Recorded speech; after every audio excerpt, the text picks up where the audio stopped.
видео для тех, кто хочет научиться читать на арабском языке. Алфавит арабского языка перед нами. Одно видео у нас уже было. Мы там рассказывали, по какому принципу можно научиться читать на арабском языке быстро и легко методом повторения. Вот. Это было просто ознакомительное видео. Первое, да? Вот. Сейчас это уже урок.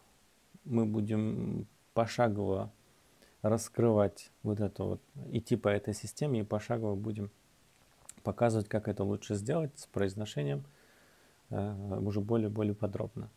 Вот. Для тех, кто не смотрел, расскажу вкратце сам принцип, да, о чем мы там говорили, вообще сам принцип чтения арабского языка, как можно им научиться вот по данному принципу. Вот. Всю книгу, в принципе, вам видеть не обязательно. Вот у нас есть такая книга вот по такой системе. Она исписана. Это в том числе и рабочая книга. Вы тоже можете у себя делать пометки. Но их будет немного, буквально в начале. Так вот, в чем принцип?